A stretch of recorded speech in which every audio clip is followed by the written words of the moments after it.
What a game. Game 6, man. Welcome to another Act Like You Know video. Like, comment, subscribe if you like the content here.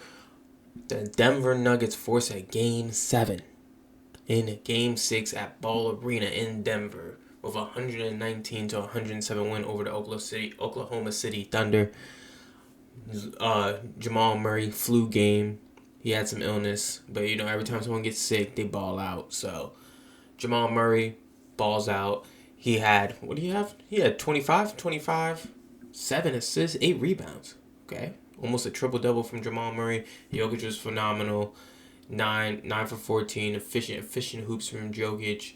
29, 14, and 8. Almost had a triple-double himself. Also, Aaron Gordon had 5, 7, and 7. Didn't really shoot the ball much, but did all the little things around. But this game really came down to the Julian Strawher game. Shout out the second-year pro out of Gonzaga. Julian Strawher is the same guy that hit the big shot against UCLA, I believe, in the Sweet 16. Julian Strawher has been a bucket getter his entire time at Gonzaga. It's good to see him get some shine. He didn't really play a lot this year, but this is the guy they needed off the bench. The guy that can space the floor for them and give them some good defense. I think Julian Strawher plays good enough defense, or at least that's what he was scouted to do. Play good enough defense and just really fill up in bunches coming out of college. And it's good to see, he's getting his moment. The Julian Strawher game 6, he gave them 15 points. He gave them 15 points in the second half. I think he went 3 or 4 from 3, big 3 huge threes, passing into that corner that's been open the entire series. It's just been open for Braun and Westbrook, and they haven't been able to knock it down consistently throughout the series. But Julian Strawher comes in, gives the Nuggets a huge lift, and that's what leads them into the victory tonight. So he was huge, along with obviously Jokic and Jamal, the best two-man game in NBA. So they move on to a Game 7 in Oklahoma City on Sunday. Speaking on the Thunder side, Jalen Williams, he did have 10 assists. He did have 10 assists and 7 rebounds. But he was awful. 3 of 16 from the field. He was awful. Shooting the ball wise, he was awful. 3 of 16 from your all-star, your second best player on your team, just can't happen. Just cannot happen. He also had 3 turnovers. Just can't happen. Lou Dort, he shot the ball. He shot the ball okay today. He was 2 of 7 from 3. I thought he shot the ball better earlier, but he just hit those 2 threes early, I believe, and then he didn't hit any more. Chet was good. Chet 18 of 14, 11 rebounds, got a double-double. So he was doing well. Isaiah Hartenstein seemed like he was doing more. I think it was just in that third period when he kept getting the putback dunks over Jokic. And then they got Cason Wallace and Corso. Alex. Why do I not know how to say him? Alex Caruso. Thank you. They came off the bench. Both gave him 10. Yeah, I mean, it was a good game. In the third, it looked like Shea was taking over, but he did have the 4 fouls in the second quarter, and I think Dagnall thought that he's going to take him out, get him some rest to avoid him getting a 5th foul in the fourth and in the third, so that he can use what obviously he was heating up in the third, use him in the fourth. But I think that might have been a wrong move because he was in the middle of a burner, he was cooking. He was unstoppable. Everything was going in. I'm talking about, and not even touching the rim.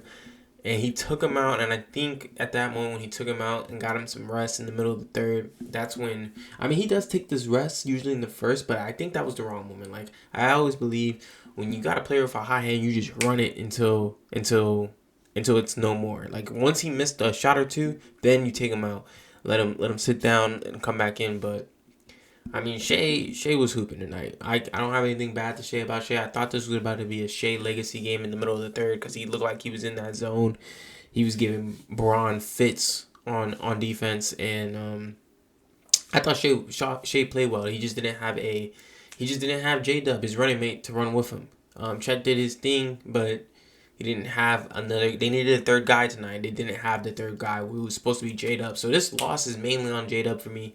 I'm not going to really criticize Mark Dagnall for this loss.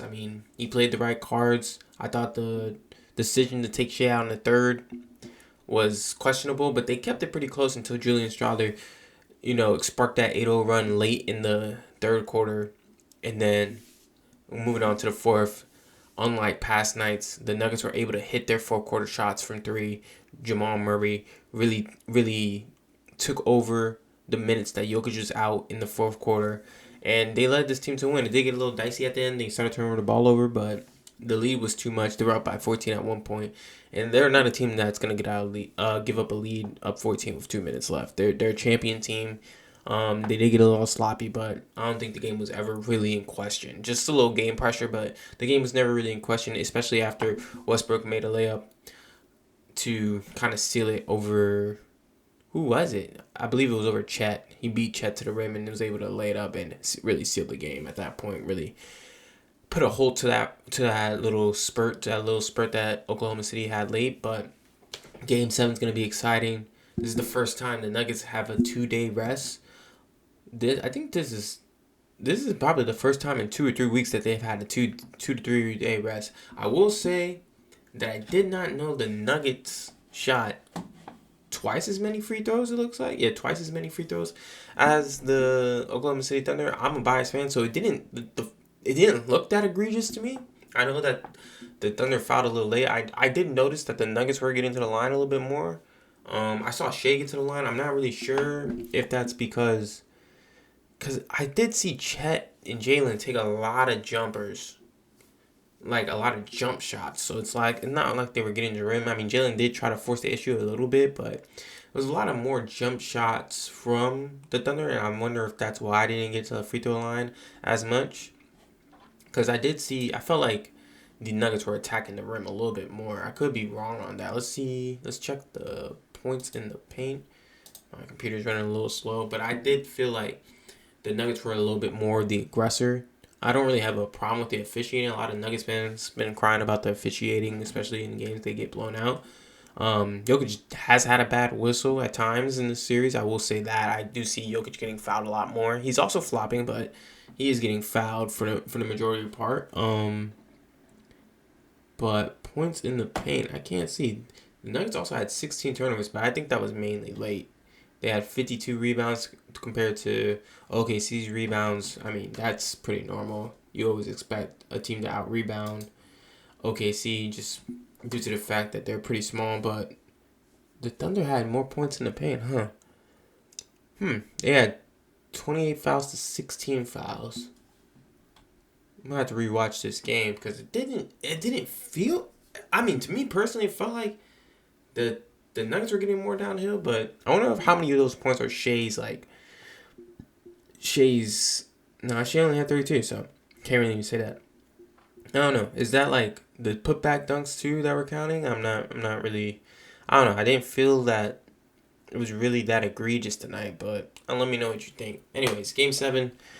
I don't know who I'm going to pick to win. I would assume that the Thunder have the advantage. I would say 55-45 because obviously they have Jokic on their team. They got the best player in the world.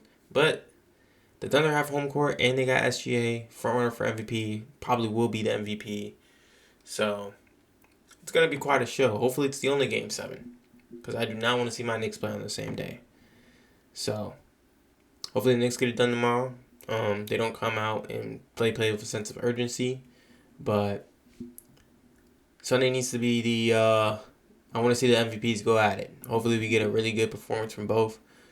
I didn't really have much to say about this game.